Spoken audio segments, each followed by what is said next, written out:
Hello everyone. This is Class 9 History Chapter 2 Socialism in Europe and the Russian Revolution. अब हम लोग Russian revolution का second part which is economy and society वो देखेंगे. सो ये बहुत मेजर है इस पूरे पार्ट का. इस पूरे जो रशियन रिवॉल्यूशन का जो पार्ट है उसका मेजर है ये. So what we will do is हम लोग इस मॉड्यूल में हम लोग इकोनॉमी को देखेंगे और नेक्स्ट वीडियो में हम लोग सोसाइटी के बारे में पढ़ेंगे. फाइन. अब आते हैं रशियन इकोनॉमी पे.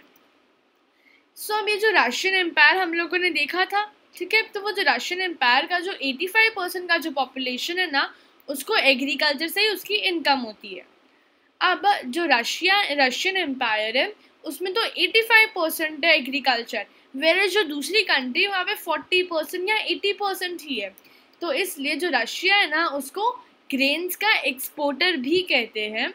और जो कल्टिवेटर्स होते हैं ना वो लोग करते क्या, जो एम्पायर के जो कल्टिवेटर्स होते हैं वो लोग जितना भी उनके पास प्रोडक्शन होता है वो लोग प्रोडक्शन करते तो किसके लिए, एक तो खुद के लिए कि मेरे पेट में कुछ जाए, उसके लिए, मेरी फैमिली के लिए जाए, मेरी फैमिली का कंजम्पशन के लिए और मार्केट के लिए. फाइन.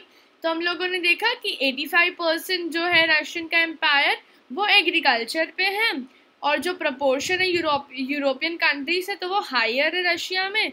और जो एम्पायर है उसमें जो कल्टिवेटर्स है वो मार्केट के लिए और किसके लिए करते हैं, हाँ, मार्केट के लिए और खुद के नीड के लिए वो लोग करते हैं. और उनको क्या कहा जाता है, रशिया को मेजर एक्सपोर्टर ऑफ ग्रेन कहते हैं. फाइन.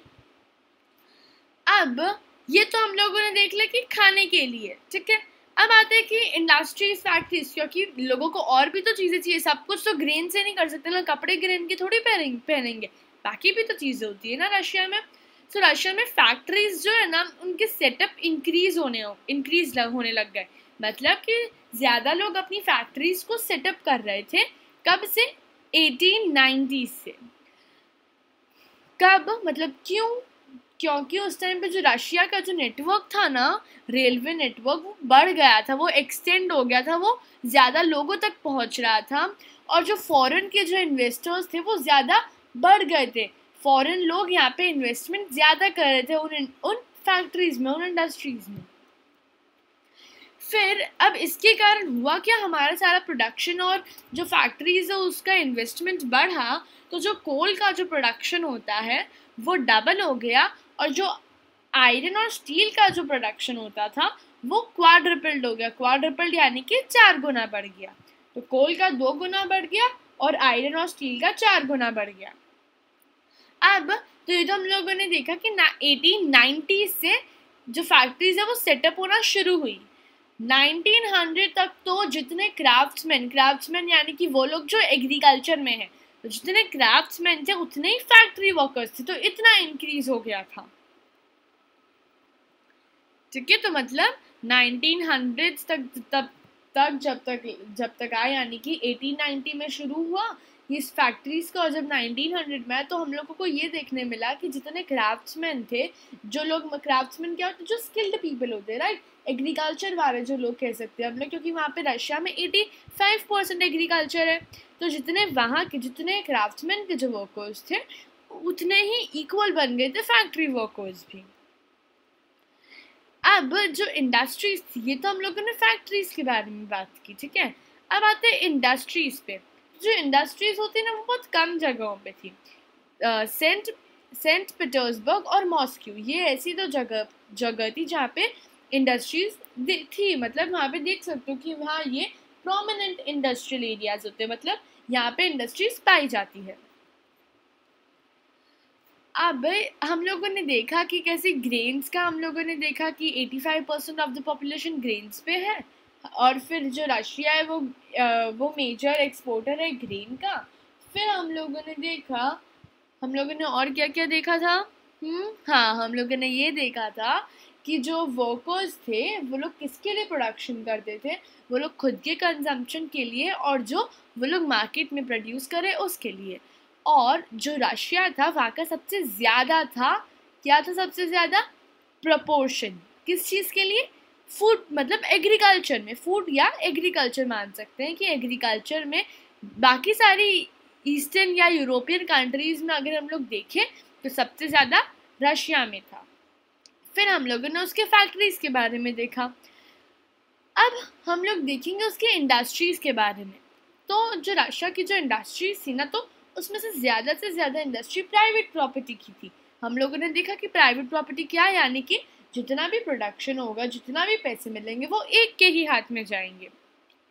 जो गवर्नमेंट्स थे उन लोगों ने ये रूल बनाया था कि आप लोग जो वर्कर्स उनके लिए एक मिनिमम वेजेस रखो ना, कि इतना तो वर्कर्स को मिलना ही चाहिए। ऐसा करो आप, क्योंकि हम लोगों ने सोशलिज्म इन यूरोप में पढ़ा था कि वर्कर्स को कम पैसे मिलते हैं और उनसे काम ज़्यादा कराया जाता है। तो गवर्नमेंट बोलती है कि आप उनसे कम काम करवाओ और उनको ज़्यादा पैसे दो, मतलब एक मिनिमम तो पैसे दो कि इतना तो मिलना ही चाहिए।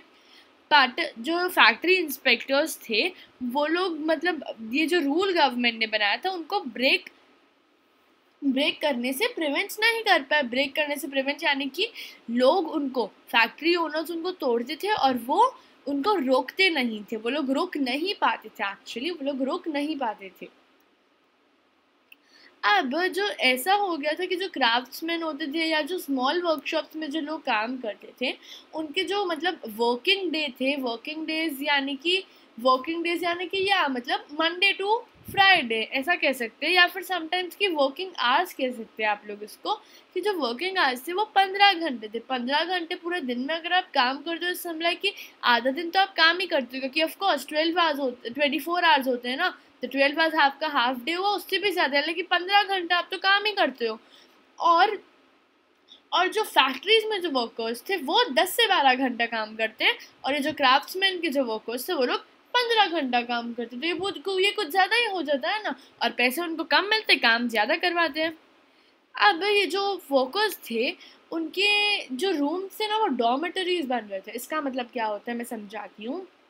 फॉर एग्जाम्पल आप लोग ले लो कि एक किसका लोगे, हाँ, कि ये ना एक कॉटन का, यानी कि कॉटन इन द सेंस आप कह सकते हो कि एक जो कपड़े होते हैं ना उनका, क्लोथ्स का प्रोडक्शन की एक फैक्ट्री है, ठीक है। अब ये समझो कि रशियन इकोनॉमी यानी कि रशियन रिवॉल्यूशन के टाइम वाली है ये, ठीक है। So what happens here is, मैंने बहुत सारे लोगों को अपॉइंट किया है, ठीक है, मतलब वर्कर्स को, लोगों इन द सेंस वर्कर्स समझ लो, ठीक है। So what I will do is, मैं उनको 2 ग्रुप्स में बांटूंगी। एक होगा मेरा ग्रुप ए और एक होगा मेरा ग्रुप बी। अब मैं ग्रुप ए को 12 घंटा काम कराऊंगी, तब तक ग्रुप बी डॉर्मेटरीज में रेस्ट करेगा। फिर मैं ग्रुप ए को 12 घंटा रेस्ट करने दूंगी और ग्रुप बी से 12 घंटा काम कराऊंगी। तो ऐसा होता था वहाँ पे। अब इसकी वजह से होता क्या था, कम पैसे मिलते थे तो उनका सैनिटेशंस, उनका जो वर्क थे वो बहुत ज़्यादा कम होने लग गए थे। तो इसकी वजह से वो लोग बहुत ज़्यादा प्रॉब्लम फेस कर रहे थे। So this was the all about the Russian economy, की रशियन इकोनॉमी क्या फेस कर रही थी, उससे हो क्या रहा था। ओके, सो ये हम लोगों ने देख लिया रशियन इकोनॉमी के बारे में। अब अगर आपको ये जो चैप्टर है socialism in Europe and the Russian revolution, अगर आपको इस चैप्टर के बारे में एमसीक्यू के फॉर्म में अगर आपको क्वेश्चंस चाहिए, तो आप हमारी ऑफिशियल वेबसाइट www.askinstudy.com को विजिट कर सकते हैं। वहाँ पे सारे चैप्टर्स के एक अच्छे से फॉर्म में, एमसीक्यू फॉर्म में प्रोवाइड किए जाते हैं क्वेश्चंस, और ऑन द स्पॉट वहाँ पे करेक्ट आंसर्स भी दिखाए जाते हैं, सो दैट यू कैन, आप अपनी मिस्टेक्स को देख सको कि आपने कहाँ गलतियाँ की है। So this was all about the Russian economy. Next module will be about the Russian society. So hope you guys like this video. Do share, do comment and do subscribe to our channel Ask and Study. Thank you.